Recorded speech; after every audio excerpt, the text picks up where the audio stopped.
आज हम इस वीडियो में बाबा रामदेव जी के जीवन के इतिहास के बारे में जानेंगे। इससे पहले 4 वीडियो अगर आपने नहीं देखे हैं तो प्लेलिस्ट में जाकर देख लें। इसके डिस्क्रिप्शन में भी आपको चारों वीडियो का लिंक मिल जाएगा।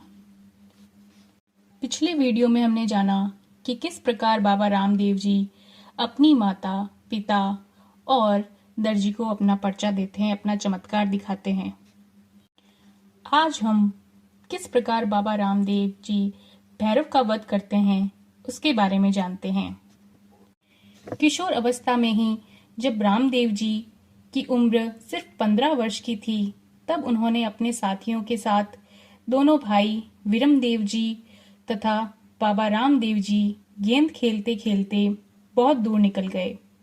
उनके साथियों ने कहा कि जो गेंद ज्यादा दूर फेंकेगा वही गेंद लेकर आएगा। इस प्रकार बाबा रामदेव जी का नंबर आने पर उन्होंने गेंद फेंकी तो सही, लेकिन वो बहुत दूर चली गई। इस प्रकार रामदेव जी अपने साथियों के कहने पर उस गेंद को लेने के लिए गए। वह दौड़ते हुए घने जंगल में बालीनाथ जी के मठ के पास में पहुंच गए। यह मठ पोखरण के पास में स्थित था। रामदेव जी के वहां पहुंचने पर बालीनाथ ने रामदेव जी को समझाया कि बच्चा तो इधर कहाँ आ गया, यहाँ पर अभी भैरव राक्षस आएगा और वह तुझे खा जाएगा। इस पर रामदेव जी ने कहा कि बाबा, यहाँ पर मेरी गेंद आई है, इसीलिए मैं उसे वापस लिए बिना तो नहीं जाऊंगा। उसी समय दूर से धूल उड़ती हुई दिखाई दी। उस समय बालीनाथ ने रामदेव जी को गूदड़ी में छिपा दिया। इतने में भैरव राक्षस आकर कहने लगा कि आज मुझे मनुष्य की गंध आ रही है, मुझे बताओ तुमने मनुष्य को कहां पर छुपाया है। इस प्रकार बालीनाथ जी कहने लगे कि यहाँ कोई मनुष्य नहीं आया है, मैं हूं, मुझे ही खाकर अपनी भूख मिटा लो। इस पर वह झोपड़ी में आकर चारों तरफ देखने लगा। उसी समय रामदेव जी ने अपनी गूदड़ी को हिलाया। तब भैरव राक्षस ने गूदड़ी को खींचा, लेकिन गूदड़ी हिली नहीं। इस प्रकार डर के कारण भैरव राक्षस वहां से भाग गया।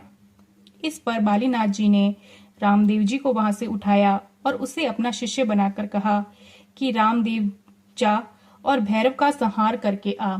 उसी समय रामदेव जी ने जाकर भैरव राक्षस को पकड़कर मार दिया और उसे गुफा में बंद कर दिया। भैरव के मरने का समाचार सुनते ही क्षेत्र के चारों ओर बस्ती के लोगों में खुशी का वातावरण बन गया। बाबा रामदेव जी ने भैरव राक्षस को मारने के बाद में पोखरण से 15 किलोमीटर दूर रुणेचा नामक नगर को बसाया। आज भी रुणेचा में बाबा रामदेव जी का भव्य मंदिर बना हुआ है, जहां पर हर वर्ष लाखों की संख्या में भारत के कोने कोने से बाबा रामदेव जी के भक्त दर्शन करने हेतु और अपनी मनोकामना पूर्ण करने हेतु प्रार्थना करने के लिए आते हैं और बाबा रामदेव जी का आशीर्वाद पाकर हर कामना भक्तों की पूरी होती है। आइए अब जानते हैं कि बाबा रामदेव जी ने बोहित बनिए को किस प्रकार पर्चा दिया। बाबा रामदेव जी ने भैरव राक्षस को मारकर पोखरण से 15 किलोमीटर दूर रुणीचा नामक नगर बसाया था। उस नगर में बोईता नामक एक बनिया रह रहा था। वह बणिक, नमक, मिर्ची आदि बेचकर अपने परिवार का गुजारा करता था। एक दिन उसे रामदेव जी मिले और उससे पूछने लगे कि तुम क्या करते हो।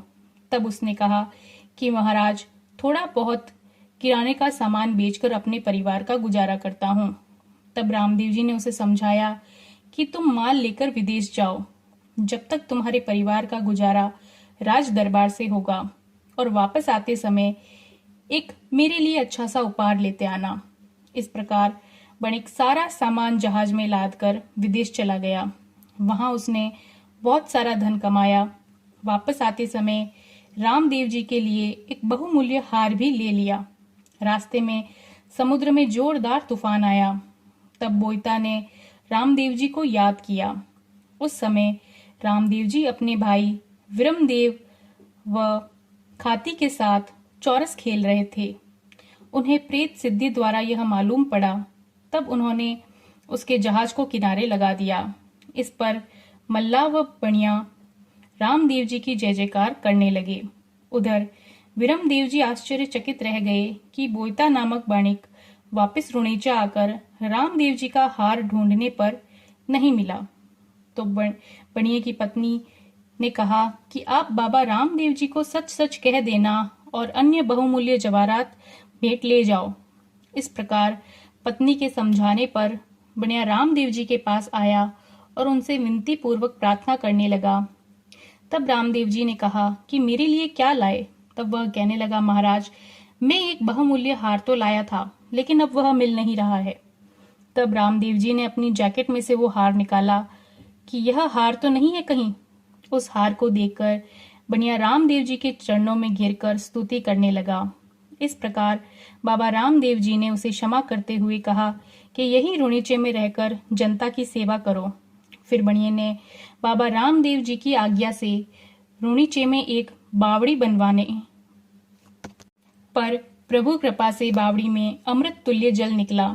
जो भी बाबा रामदेव जी का भक्त इस बावड़ी के जल से स्नान करता है, उसके अनेक